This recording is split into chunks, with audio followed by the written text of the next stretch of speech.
مٹ جائے گناہوں کا تصور ہی جہاں سے، گر ہو یہ یقین کہ اللہ دیکھ رہا ہے۔ محترم دوستو، جس زمانے کے اندر ہم جی رہے ہیں، جس دور میں ہم زندگی گزار رہے ہیں، یہ ایک ایسا دور ہے جہاں ہماری زندگی کا بیشتر حصہ سوشل میڈیا سے جڑا ہوا ہے۔ ہم میں سے ہر دوسرا انسان واٹس ایپ سے، فیس بک سے، انٹرنیٹ سے، گوگل سے جڑا ہوا ہے۔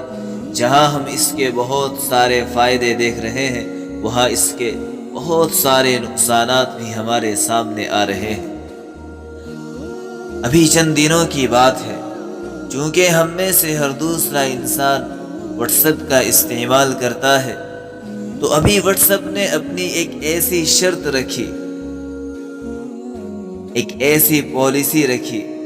واٹس ایپ کی طرف سے یہ شرط آئی کہ ہم اب آپ کی پرائیویسی فیس بک کے ساتھ شیئر کیا کریں گے، یعنی آپ کی تمام تر معلومات، آپ کی پسندیدہ چیزیں اور آپ کی تمام ناپسندیدہ چیزیں فیس بک کو دی جایا کریں گی۔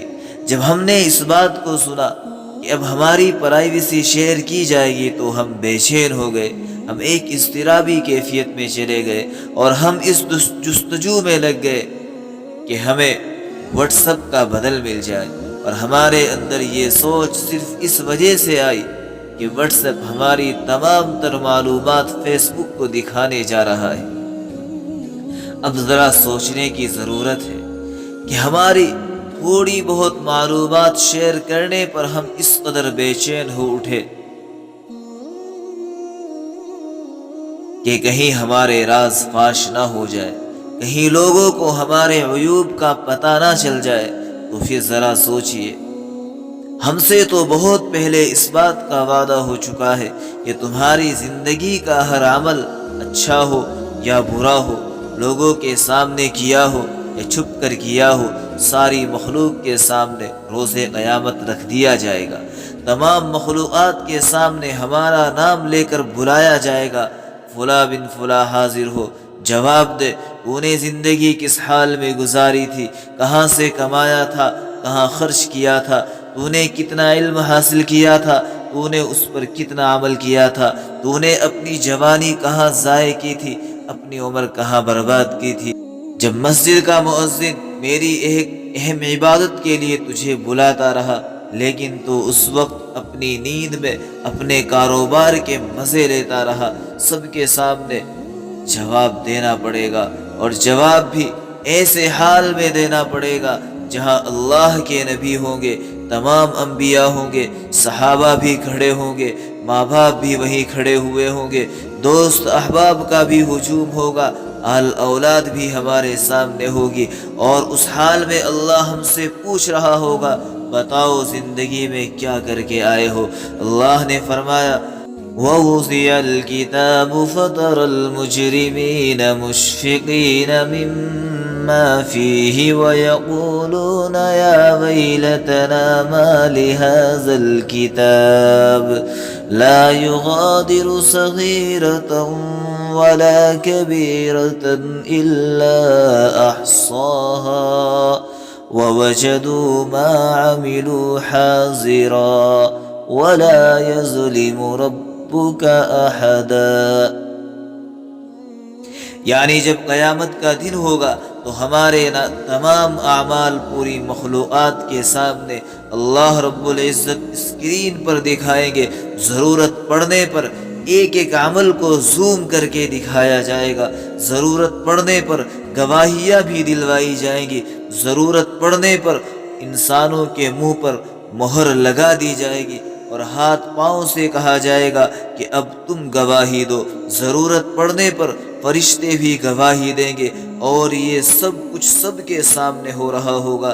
ہم نے کبھی سوچا کہ اس دن یا تو ہماری عزت کا دن ہوگا یا پھر ہمیشہ ہمیش کی ذلت اور رسوائی کا دن ہوگا؟ ہم نے اس دن کے لیے کیا چھوڑا ہے، کیا تیار کیا ہے؟ آج ہم صرف اس لیے واٹس ایپ چھوڑ رہے ہیں کیونکہ یہ ہماری تمام معلومات فیس بک کو دکھا رہا ہے۔ جب ہمارے سامنے ہمارے جھوٹ لوگوں کو دکھائے جائیں گے، کیا ہم نے اس کے لیے جھوٹ بولنا چھوڑا جب ہماری خیانتیں سب کے سامنے کھول کر رکھ دی جائیں گی؟ کیا ہم نے خیانت کو چھوڑا جب ہمارے دل کا نفاق، حسد، بغض، کینہ سب کے سامنے رکھ دیا جائے گا؟ کیا ہم نے کبھی ان ساری برائیوں کو چھوڑا جب ہمارے دل کی بیماریاں سب کو دکھائی جائیں گی؟ کیونکہ اس دنیا میں لوگ ہمیں بڑا نیک سمجھ رہے تھے، اس دن تو دودھ کا دودھ، پانی کا پانی ہو جائے گا۔ کیا ہم نے اس دن کے لیے اپنے دل کی صفائی کی؟ کیا اس دن کے لیے رشوت، چوری، جھوٹ کو چھوڑا؟ کیا اس دن کی عزت پانے کے لیے ہم نے لوگوں کو معاف کرنا سیکھا؟ کیا ہم نے اللہ سے لو لگائی؟ یہ سب کچھ آج ہی سوچنا پڑے گا، کیونکہ یہ جو کچھ ہے وہ ابھی ہے اور اس کی ایک محدود مدت ہے، نہ جانے کب دل کی دھڑکنیں بند ہو جائے۔ اس لیے میرے دوستو، بہتر یہی ہے کہ ہم توبہ کریں، اللہ کی طرف لوٹ آئے۔ وہ ہم سے بڑا پیار کرتا ہے۔ وہ قرآن کے اندر کہہ رہا ہے، وَسَارِعُوا إِلَى مَغْفِرَةٍ مِّن رَّبِّكُمْ وَجَنَّةٍ عَرْضُهَا السَّمَاوَاتُ وَالْأَرْضُ اعدت للمتقین۔ اللہ کی اس جنت کی طرف دوڑو جو اس رب نے اہل ایمان کے لیے تیار کی ہے۔ میرے محترم دوستو، واٹس ایپ کی پرائیویسی کی وجہ سے ڈر جانا یقیناً بہت اچھی بات ہے۔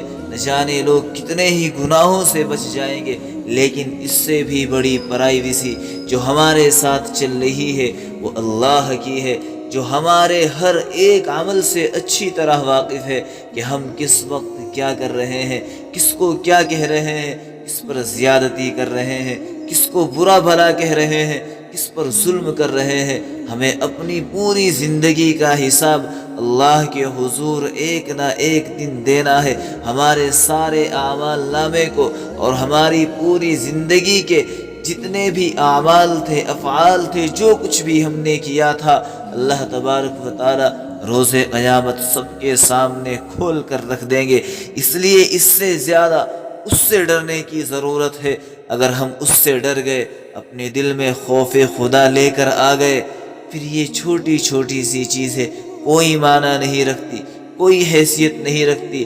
جس دل میں اللہ کا ڈر ہوتا ہے، اللہ کا خوف ہوتا ہے، وہ تنہائی میں بھی ڈرتا ہے، وہ لوگوں کے سامنے بھی ڈرتا ہے، وہ اپنے بچوں کے سامنے بھی ڈرتا ہے، اپنے بچوں کی غیر موجودگی میں بھی ڈرتا ہے۔ جب بھی انسان گناہ کرے، 3 باتیں ہمیشہ یاد رکھنی چاہیے: اللہ دیکھ رہا ہے، فرشتے لکھ رہے ہیں، موت بہرحال آنی ہے۔ Subscribe Maulana Farman Naseem to get more videos.